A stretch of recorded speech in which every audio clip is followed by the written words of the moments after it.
Alors donc, cet après-midi, nous allons voir ensemble ce que le Père exige. Il nous aime, mais aussi il a des exigences. Les exigences du Père. Nous allons lire ensemble dans Michée, chapitre 6, verset 1 à 8. C'est dans l'Ancien Testament. Michée, c'est dans l'Ancien Testament.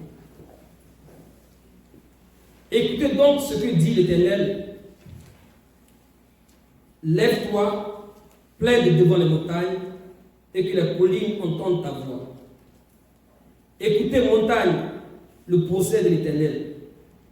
Et vous, solide fondement de la terre, car l'Éternel a un procès avec son peuple. Le péché de mon âme, le fruit de mes entrailles. Oh, on t'a fait connaître, ô homme, ce qui est bien et ce que l'Éternel demande de toi. C'est que tu pratiques la justice, tu aimes la miséricorde et que tu marches humblement avec ton Dieu. Amen. Est-ce qu'il est possible d'avoir un orchestre sans un dirigeant pour les diriger? Non, parce que chacun va vouloir faire ce qu'il veut et ça va être la cacophonie. Bien aimés, nous devons comprendre que nous avons été créés par Dieu et pour Dieu. C'est pourquoi nous devons nous soumettre à lui et nous devons lui obéir. Nous vivons dans un monde où chacun veut faire ce qu'il veut. Et ce n'est pas à cela que Dieu nous a appelés. Nous sommes des enfants de Dieu, nous devons vivre selon la volonté du Seigneur. L'être humain veut vivre sans la loi de Dieu.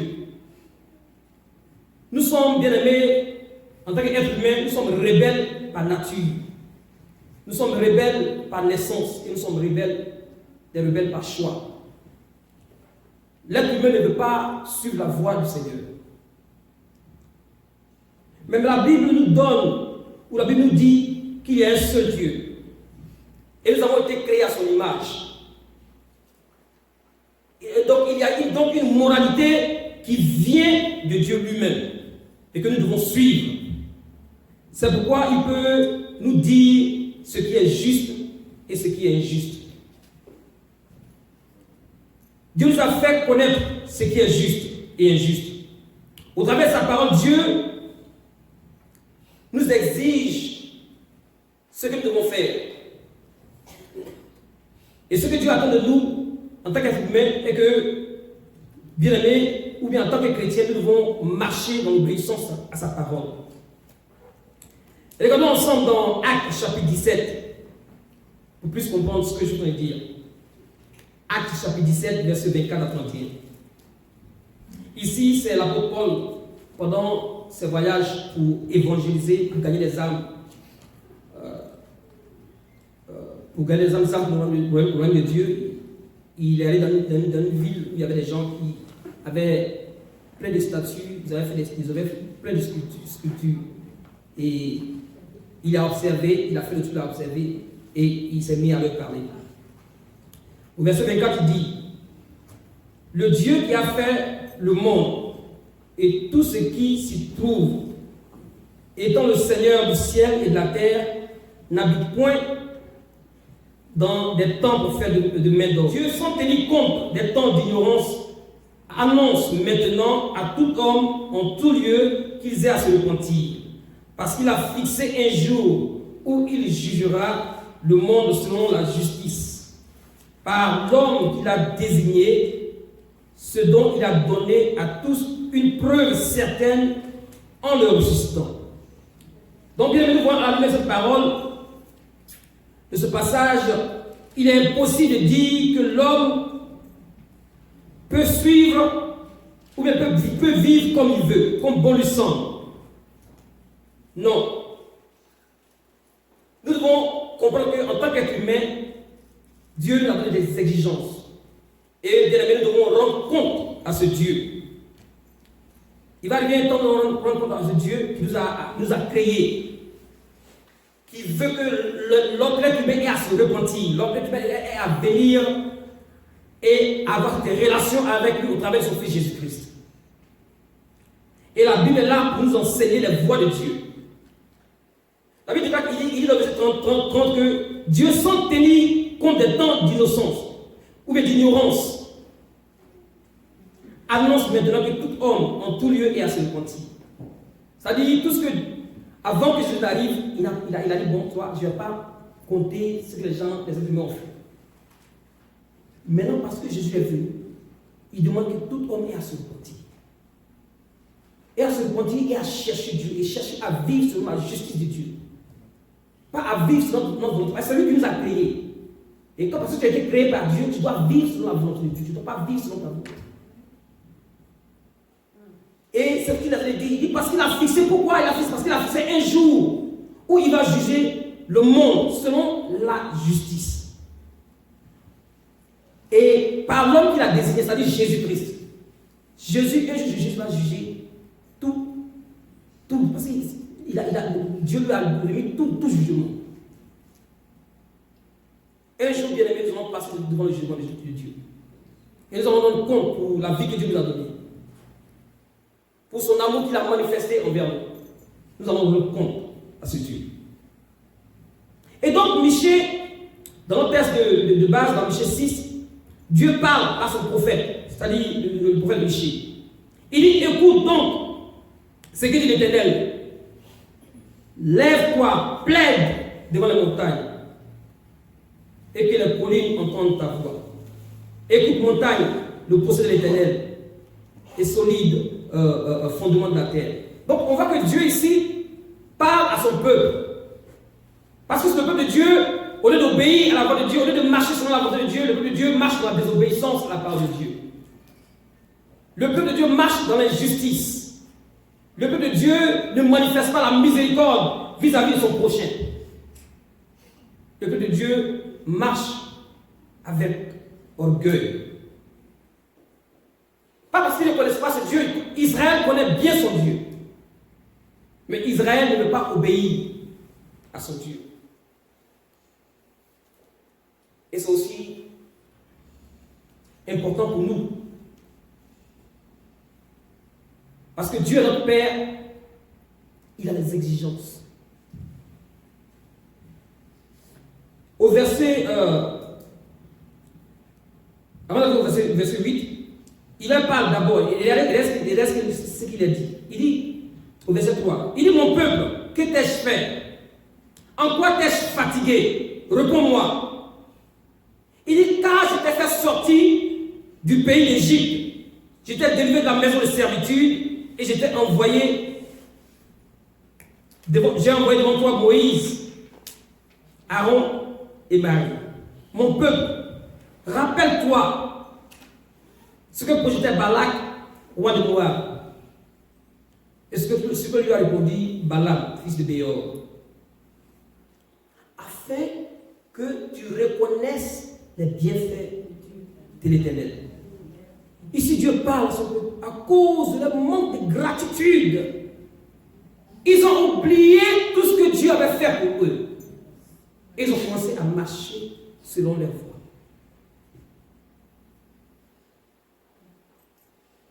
Dieu nous met en garde ici parce que c'est la même tendance que nous avons aussi.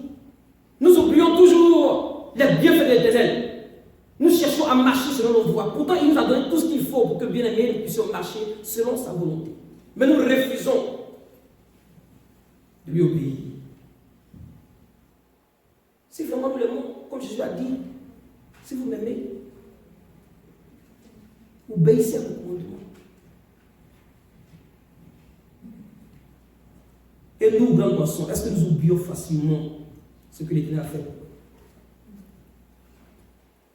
Sommes-nous devenus ingrats vis-à-vis des bienfaits de l'Éternel? La connaissance de la parole de Dieu doit nous amener à nous attacher à Dieu et à lui obéir. Il dit au verset 5, afin que tu reconnaisses les bienfaits de l'Éternel. Est-ce que nous reconnaissons les bienfaits de l'Éternel? C'est-à-dire, est-ce que nous nous souvenons des bienfaits de l'Éternel? Si aujourd'hui tu traverses des choses difficiles, n'oublie pas Car avant, quand tu t'avais les choses difficiles, Dieu, le Seigneur avait agi. Il n'a pas changé le même Dieu hier, aujourd'hui. Et c'est pourquoi tu dois obéir, tu ne dois pas lui, ça a chauffé, il t'a délivré, ok d'accord, il t'a délivré, maintenant tu vas commencer à te détourner de lui. Non, il faut continuer à marcher dans ses voies. Si vraiment tu l'aimes, tu dois continuer à marcher dans ses voies. Amen. Amen. Amen. Voilà, donc restons ensemble en train d'écouter la parole du Seigneur. Est-ce que nous connaissons réellement le Seigneur? Et si réellement, si nous connaissons le Seigneur bien-aimé, nous devons lui obéir et nous attacher à sa parole. Au verset 6, du verset 6 au verset 7, le prophète Michée, comme s'il parlait au nom du peuple de Dieu, pose 4 questions. C'est pas, vous savez là, au verset 4, voilà. Le prophète Michée pose 4 questions, comme s'il parlait qu'on appelle au nom du peuple. Il dit: avec quoi me présenterai-je devant l'Éternel pour m'humilier devant le Dieu très haut? Me présenterai-je avec des holocaustes, avec des veaux d'un an? L'Éternel agrée-t-il des milliers de béliers, des myriades de torrents d'huile? Donnerai-je pour mes transgressions mon préméné, pour le péché de mon âme, le fruit des entrailles? Bien aimé, nous connaissons bien la réponse de cette question-là. C'est quoi? C'est non. Israël connaît bien son Dieu. Mais pour mieux comprendre la réponse à ces 4 questions, nous allons lire dans 1 Samuel, chapitre 15, verset 22. 1 Samuel, chapitre 15, verset 22. Regardons ensemble ce qu'il est dit. Samuel dit: l'Éternel trouve-t-il du plaisir dans les holocaustes et les sacrifices, comme dans l'obéissance à la voix de l'Éternel? Voici, l'obéissance vaut mieux que les sacrifices, et l'observation de sa parole vaut mieux que la graisse des béliers. Amen. Amen. Dieu exige l'obéissance. L'obéissance est la preuve que nous sommes vraiment des enfants de Dieu. Quand nous obéissons au Seigneur, c'est la preuve que nous avons la foi en notre Dieu. Jacques pouvait dire: la foi sans les œuvres est morte. Tu ne veux pas dire que je crois, mais croire, ça obéit. Tu ne veux pas dire que je crois au Seigneur et que tu n'obéis pas. C'est impossible. Si tu crois, tu dois obéir. Amen. Amen. Donc, le sacrificateur Samuel vient devant le roi Saül. Dieu avait donné un ordre à Saül: va et tue. Mais il ne met tout par interdit, c'est-à-dire d'aligner tout. Il faut vouer tout par interdit, il ne laisse rien. Mais le roi Saül a désobéi à la voix de l'Éternel. Et c'est ce que Samuel a lui dit. Il dit non, l'obéissance vaut mieux que les sacrifices. Ça dit, souvent on aime faire des sacrifices, on ne sait pas quoi. Ça dit, Dieu dit, souvent on aime substituer notre obéissance par des sacrifices. Quand Dieu dit non, il ne faut pas faire ça. Il a vraiment dit qu'il ne faut pas faire ça, parce que quand tu vas faire ça, tu vas te blesser. Il ne faut pas substituer notre obéissance à la parole de Dieu par des sacrifices. Non, bon, je vais désobéir, mais je vais donner ma dîme, je vais donner 20% de ma vie. On dit 10%, on doit donner 20%, mais 30%. Tout cela, c'est zéro devant le Seigneur. Il veut l'obéissance, mais ça doit démontrer comment tu l'aimes. Donc, le roi Saül qui veut, Dieu a dit qu'il faut de Dieu tout. Il dit non, quand il est allé en guerre, il a vu des veaux gras qui étaient vraiment bien colosses. Ah, ça c'est bien ça, on va garder ça pour le Seigneur. Le Seigneur dit, il faut tuer tout. Quand il dit de tuer tout, il sait pourquoi il veut tuer tout, parce qu'il sait sais que si tu gardes, ça va te faire mal demain.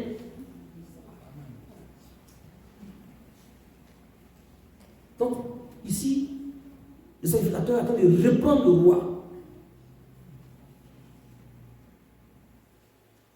Samuel a déclaré que Dieu désire l'obéissance du cœur par rapport au sacrifice rituel, les amis. Sacrifice rituel, les amis. Nous voyons clairement que notre Père exige l'obéissance totale à sa parole que les sacrifices. Et regardons ensemble dans Psaume 51, verset 18 à 19, ce que le psalmiste dit. Les sacrifices qui sont agréables à Dieu, c'est un esprit brisé. Oh Dieu, tu ne dédaignes pas un cœur brisé et contrit, c'est-à-dire un cœur humble. Celui qui marche humblement et cherche toujours à obéir à la voix du Seigneur. C'est seulement l'orgueilleux qui ne veut pas obéir. Vous voyez, si nous aimons le Seigneur, nous devons marcher humblement et obéir à sa parole. Le système sacrificiel qui était mis n'a pas été mis pour fonctionner à la place d'une vie d'obéissance, mais plutôt pour en être une expression. C'est-à-dire, parce que tu aimes le Seigneur, tu es prêt à sacrifier. Parce que tu veux obéir au Seigneur, tu es prêt. De ton obéissance au Seigneur, il peut sortir un sacrifice qui glorifie le Seigneur. Je ne sais pas si vous voyez. Parce que tu es prêt à obéir au Seigneur, tu es prêt à te sacrifier parce que tu veux chercher à obéir. Quand le Seigneur dit pour aller, quand il dit aller, c'est-à-dire aller, on doit aller faire le temps de ses disciples. Ça ne va pas être facile pour aller évangéliser. Mais parce que nous l'aimons, parce que nous voulons lui obéir, quelles que soient les circonstances, nous cherchons à partir. Et ça peut être difficile. D'autres même peuvent mourir parce qu'ils cherchent à obéir au Seigneur.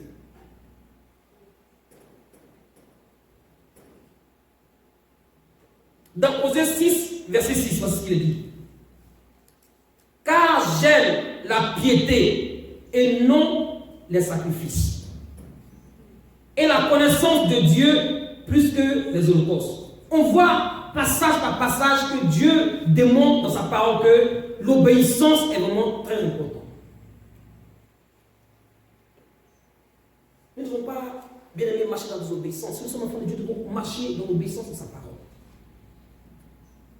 Il est car j'aime la piété, c'est-à-dire l'attachement à Dieu. Que ton cœur s'attache au Seigneur pour lui obéir. Pas de sacrifices qui ne sont pas basés sur l'obéissance, ou qui ne sont pas basés, poussés par l'obéissance. Dans Amos chapitre 5, verset 21, pour montrer encore ce que Dieu exige, il dit: je hais, je méprise vos fêtes, je ne puis sentir vos assemblées. Quand vous me présentez des holocaustes et des offrandes, je n'y prends aucun plaisir.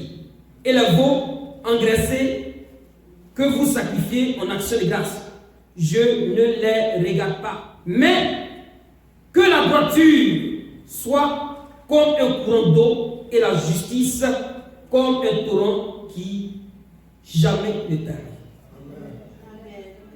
Et c'est Dieu qui parle. Il nous dit clairement ce qu'il veut. Il veut que nous puissions marcher dans la droiture, marcher et lui être agréable, marcher dans la justice. Parce que c'est cela son désir. Il dit, j'ai hais vos fêtes. Je ne puis sentir vos assemblées. Comme les Américains pouvaient dire, it's like a rebuke. It's just a rebuke to the people of God. Parce que le peuple refuse d'obéir à la voix du Seigneur. Ça veut dire que si tu n'obéis pas à la voix du Seigneur, c'est toi qui veux que non seulement tu n'écoutes pas, si tu n'obéis pas, c'est que tu n'écoutes même pas ce que le Seigneur dit, et tu veux que lui t'écoute. Est-ce que ça a un sens? Est-ce que ça fait sens? n'écoutes même pas ton père, tu dis qu'il est ton père, mais tu n'écoutes pas ce qu'il a dit, mais tu veux que lui t'écoute. Non, il ne va pas t'écouter. Si tu veux que Dieu t'écoute, mais il faut obéir à ce qu'il a dit. C'est normal. Nous devons obéir à la voix du Seigneur. Au verset 8, voici clairement ce que Dieu exige. Regardez ensemble au verset 8. Il dit, on t'a fait connaître aux hommes ce qui est bien. Donc il n'y a aucune excuse. Il n'y a aucune excuse. On t'a fait connaître aux hommes ce qui est bien. Et ce que Dieu demande, c'est-à-dire ce qu'il exige de toi. C'est que tu fasses quoi? C'est que tu pratiques la justice, que tu aimes la miséricorde et que tu marches humblement avec ton Dieu.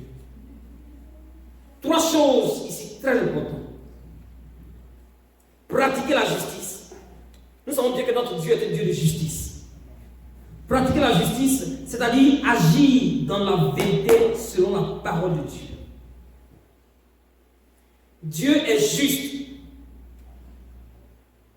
Et cela fait partie de sa nature, de son caractère. Et il veut que, bien aimé, en tant que chrétien, nous devons toujours, bien aimé, rechercher à marcher dans sa justice. Marcher et faire ce qui est juste. Et nous éloigner de tout ce qui est injuste.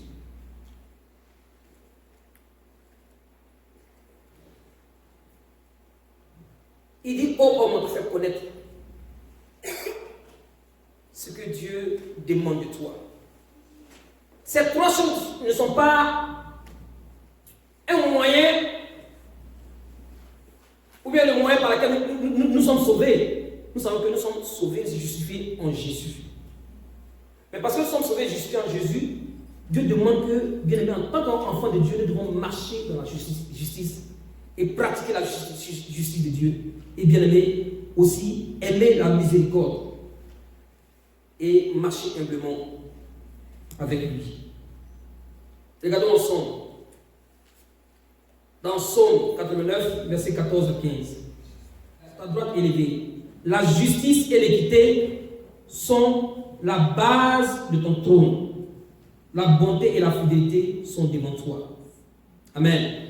Si le psalmiste parle de ce Dieu que nous connaissons tous au travers de la parole de Dieu, c'est un Dieu de justice, un Dieu qui marche dans la justice. Bien aimé, nous vivons dans un monde en ce moment où la justice, il n'y a plus de justice. C'est tout ce qui est injuste. Ça dit qu'on appelle juste ce qui est injuste. Que ce soit dans nos nations, partout où on se trouve. Même dans l'église, oui. Tout ce qui est injuste, on dit que c'est juste. Et c'est pourquoi nous devons faire attention. Parce que notre Dieu est le Dieu de justice. On dit la justice et l'équité sont la base de son trône. En Dieu, il n'y a pas d'injustice. La bonté et la fidélité sont devant sa face. Par exemple, regardons dans Deutéronome 10, versets 17 à 18. Il dit, car l'Éternel, votre Dieu, est le Dieu des dieux, le Seigneur des seigneurs, le Dieu grand, fort et terrible, qui ne fait point acception de personne et qui ne reçoit point de présent, qui fait droit à l'orphelin et à la veuve et lui donne de la nourriture et des vêtements. Amen. Notre Dieu ne fait point acception de personne. C'est-à-dire, souvent, parmi les hommes, on aime corrompre les gens en envoyant des cadeaux aux gens, envoyer des choses. Là, comme ça, il va changer les choses. Comment ça que ça arrive? C'est pas bon, mais on ne doit pas suivre le modèle des païens. Nous devons que chrétiens, nous devons comprendre que Dieu, notre Dieu est un Dieu de justice. Et nous ne devons pas vivre dans la corruption. Être juste dans tout ce que nous faisons. Même si les gens agissent mal envers nous, avec l'injustice, nous devons faire quoi en tant que chrétiens? Demeurer dans la justice de Dieu. On ne doit pas suivre leur exemple. Parce que Dieu exige la justice. Il est Dieu de justice. Nous sommes sortis de la Bible, nous avons été créés à son image. Et si nous sommes créés à son image, nous devons faire comme Dieu fait. Qu'est-ce que Dieu fait? Il marche dans la justice. Et nous devons marcher dans la justice. Nous ne devons pas suivre l'exemple des gens de ce monde. Le Père ne fait point acception de personne. Il ne reçoit point de présent. Et il fait droit. La justice dans la vérité et non dans le mensonge est une action à pratiquer. Et l'enfant de Dieu doit aussi pratiquer la justice. Dans ton travail, là où tu te trouves, partout où tu vas, bien aimé, tu dois être caractérisé par cette justice de Dieu en toi. On doit voir cette justice de Dieu dans tout ce que tu fais. Tout ce qui est mensonge, tout ce qui est fraude, tout ce qui est dérobé. Et c'est ce que les enfants d'Israël faisaient. Les plus riches dérobaient les plus pauvres.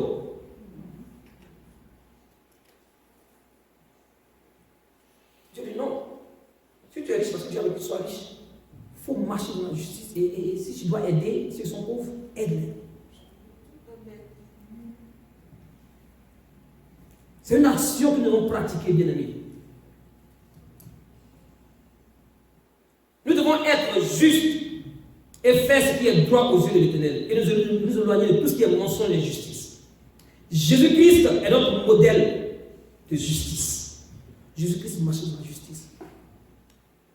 Vous vous rappelez quand Jésus il était injurié. Les gens, mais Jésus n'a pas rendu injure pour injure.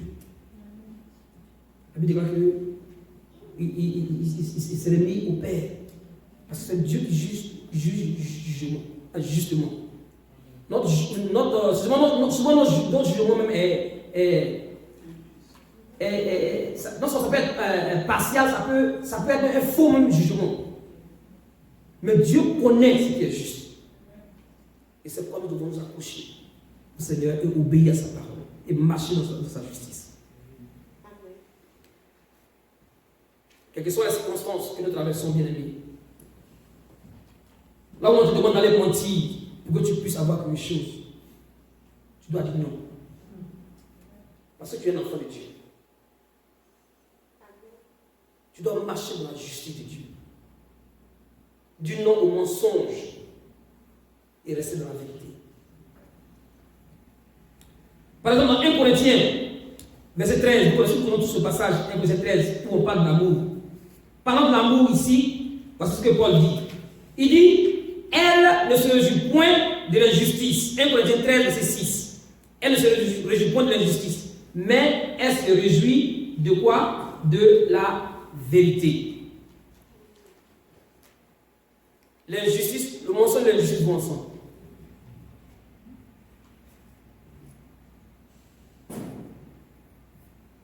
La justice et la vérité vont ensemble. Voilà, nous comprenons par ce verset, bien aimé, ensemble, que si nous dérobons, nous mentons et que nous agissons mal et que nous ne pratiquons pas la justice, l'apôtre Jean aussi peut nous dire dans son passage, dans l'épître, en disant que si nous disons que nous sommes en communion avec lui et que nous marchons dans les ténèbres, nous mentons et nous ne pratiquons pas la vérité. Mais si nous marchons dans la lumière, comme lui-même est dans la lumière, nous sommes mutuellement en communion et le sang de Jésus nous purifie de tout péché. Amen. Donc en tant qu'enfant de Dieu, nous devons, parce que nous sommes en communion avec le Seigneur, nous devons marcher dans la justice de Dieu et nous éloigner de tout ce qui n'est pas, tout ce qui est fausseté, tout ce qui n'est pas la voix de Dieu.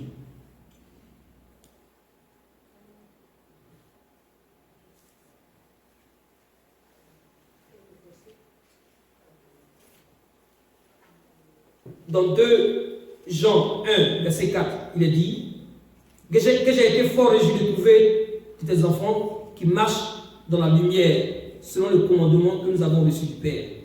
Nous avons reçu le commandement du Père, nous devons marcher comme des enfants de lumière, marcher dans la vérité du Seigneur et nous éloigner de tout ce qui est justice. Si faire ce qui est juste est une action à pratiquer, le deuxième point, bien aimé, est que nous devons aimer la miséricorde. Aimer la miséricorde est une attitude du cœur. C'est avoir un cœur de compassion pour les misérables, pour ceux qui souffrent. La compassion n'est pas une performance. Et souvent, on aime donner, ouais, bon, c'est là, pour qu'on nous voie, ou bien pour être vu. Non, c'est une attitude de cœur. Parce que quand tu as le cœur du Seigneur, tu es plein de compassion, prêt à donner. Ce n'est pas une performance. Et le chrétien bien-aimé doit manifester l'amour du Seigneur. Manifester la miséricorde. Dieu est amour. Nous aussi devons marcher dans son amour, les uns pour les autres. Il est possible, bien-aimé, de donner sans aimer. Souvent, vous voyez, souvent, il y a des gens qui donnent sans aimer. Là, bon, je vais donner passer les gens, je vais donner. Mais si tu aimes, tu dois te pousser à donner. Tu ne peux pas dire que tu aimes et que tu ne donnes pas, c'est impossible. Il est possible de donner sans aimer. Mais si tu aimes, tu dois donner. Avec que Dieu a aimé le monde, il a fait quoi? Il n'a pas laissé là-bas. Il dit que je vous aime. Non. Il a fait quoi?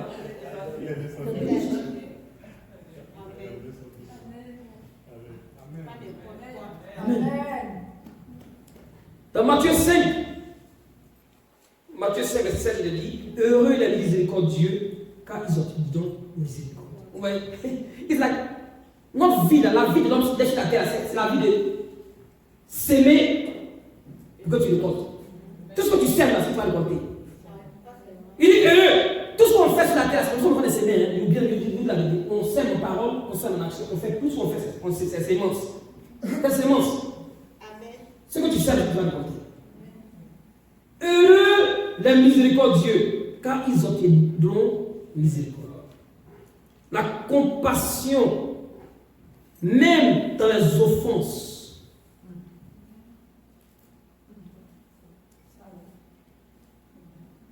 Même dans les offenses, on manifeste la compassion.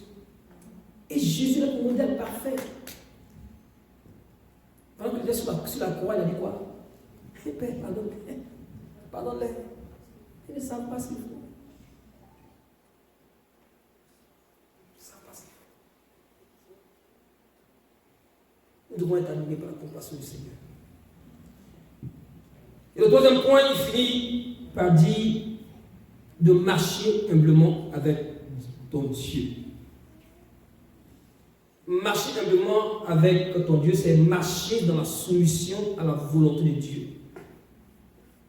Vous savez, l'orgueil est l'un des plus grands désavantages dans le royaume de Dieu. L'orgueil est l'un des plus grands désavantages dans le royaume de Dieu. Si, bien aimé, nous marchons dans l'orgueil, nous n'allons pas vraiment voir la grâce de Dieu. Dieu résiste aux orgueilleux, mais il fait grâce aux hommes. Et l'église, c'est le royaume de Dieu. Hein? Le royaume de Dieu sur la terre, c'est l'église. Parce que nous avons aussi Jésus-Christ. Et si nous voulons voir l'église du Seigneur avancer, tout ce qui est orgueil doit partir de nos vies. Marcher dans la soumission à la volonté du Seigneur. Pour connaître la volonté du Seigneur, nous devons nous soumettre à la volonté du Seigneur.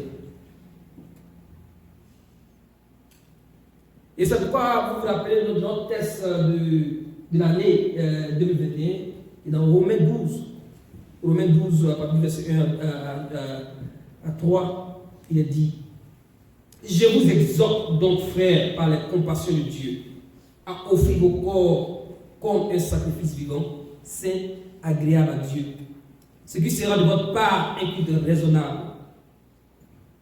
Par la grâce qui m'a été donnée, je dis à chacun de vous de n'avoir pas de lui-même une trop haute opinion, mais de se revêtir des sentiments modestes, selon la mesure de la foi que Dieu a départie à chacun.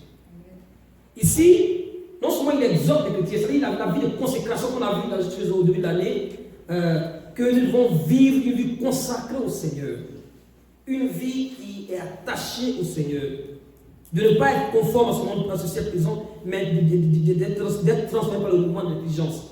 Et au verset 3, il dit: par la grâce qui m'a été donnée. Paul a compris que tout ce qu'il avait, c'était par la grâce du Seigneur. Il a compris que Dieu résiste aux orgueilleux, mais il fait grâce. Il fait grâce. Si nous voulons avoir la grâce du Seigneur, c'est comment nous devons marcher? Humblement. Dieu regarde ceux qui marchent le même puis donne grâce. Il regarde ceux qui marchent le même puis donne grâce. Mais ceux qui marchent comme ça, ils donnent. Qu'est-ce que ça? Avec quoi? L'orgueil amène à la chute. Dieu nous fait connaître ce qu'il veut, ce qu'il exige, ce qu'il demande. C'est que bien aimé, nous puissions pratiquer la justice. Nous puissions, bien aimé, aimer la miséricorde. Et nous puissions marcher humblement avec notre Dieu. L'humilité, ce n'est pas avoir une autre opinion de soi-même. Ce verset nous décrit comment nous devons nous approcher du Seigneur. Pratiquer la justice, aimer la miséricorde, marcher humblement avec Dieu. Parce que nous avons été justifiés par le Seigneur Jésus-Christ, nous devons bien aimer pratiquer la justice. Parce que nous avons expérimenté la miséricorde de Dieu, bien aimé, nous avons aussi aimé la miséricorde. Et parce que nous avons été, bien aimés, créés à l'image de Dieu, et que nous avons reçu son Saint-Esprit, nous devons marcher humblement devant lui. Le Saint-Esprit est l'esprit d'humilité. Celui qui a reçu cet esprit, il marche en humilité. Amen. Amen. Si le Seigneur devait nous juger, dans nos sur ces 3 points, quel serait le résultat? Toi-même, pose-toi la question par rapport à le test. Si le Seigneur devait nous juger par rapport à ces 3 points, quel serait le résultat? Pratiquer la justice, aimer la miséricorde et marcher humblement avec notre Dieu. Amen. Amen. Alors donc, nous allons prier. C'est le message qui est là ce soir. Donc, on peut acclamer le Seigneur. On va approcher le Seigneur ce soir avec un cœur important. Si tu n'as pas obéi à la parole du Seigneur, tu as cherché à vivre par ta propre force, au lieu d'obéir à la parole du Seigneur. Alors, tu as cherché à marcher, de faire les choses avec marcher dans l'injustice, dans le mensonge, dans la fausseté, à dérober, à faire ce qui n'est pas dans la voie du Seigneur. Il dit venez et plaidez avec moi. Comme il a dit dans le texte de Michée. Il dit plaidez, venez plaider. Le Seigneur veut qu'on s'approche de lui avec un cœur sincère. Demande pardon, parce qu'il veut nous sanctifier. Alors nous allons prier ensemble. Tu vas t'approcher de ton Seigneur ce soir avec un cœur sincère. Demandez pardon. Toutefois que tu n'as pas marché dans la miséricorde, tu n'as pas marché dans la compassion, tu n'as pas marché humblement, tu n'as pas pratiqué la justice, Dieu veut te sanctifier ce soir. Alors prions ensemble, bien aimé, au nom de Jésus. Seigneur, nous te bénissons pour ta parole. Tu ne parles pas en vain, et tu sais ce que, Seigneur, nous avons besoin, Seigneur, pour ce jour, pour cette semaine. Et que, Seigneur, nous puissions pratiquer la justice, aimer la miséricorde et, Seigneur, marcher humblement avec toi. Seigneur, je viens et nous venons ce soir avec un cœur important te demander pardon pour toute désobéissance à ta parole, toute rébellion à ta voix. Toutes les fois que nous avons été, Seigneur, nous avons marché dans l'injustice, dans nos paroles, dans nos actions, dans nos pensées, nous te demandons pardon, Seigneur. Toi qui sondes les reins, toi qui connais, Seigneur, toutes choses, nous devons devant ton trône de grâce implorer ta miséricorde. Pardonne-nous, Seigneur, toutefois que nous n'avons pas manifesté, Seigneur, la compassion, la miséricorde envers nos prochains, envers nos frères et sœurs. Nous te demandons pardon ce soir. Aie pitié de notre grâce, Seigneur. Nous te demandons pardon, Seigneur, toutes les fois que nous n'avons pas marché, Seigneur, humblement devant toi. Nous avons marché avec orgueil. Dans nos attitudes, nos comportements, où l'orgueil avait pris la place. Nous te demandons pardon ce soir, ô Dieu d'amour. Pardonne et sanctifie-nous ce soir par le sang de Jésus-Christ. Et que ton esprit se saisisse de nous. Puis le Saint-Esprit, qui est l'esprit d'obéissance, nous conduise à marcher dans l'obéissance à ta parole, à nous soumettre à ta volonté. Seigneur, à pratiquer la justice, à aimer la miséricorde. Et Seigneur, à marcher humblement avec toi. Bénis ton peuple et conduis ton peuple, Seigneur Dieu Père, selon ta parole. Et que tu accordes, Seigneur, ta grâce à ton Église à grande moisson, de vivre devant toi, Seigneur, et d'expérimenter, Seigneur, tes bienfaits. Sois béni, Père, dans le nom de Jésus. Nous avons prié. Amen. Amen. Amen. Soyez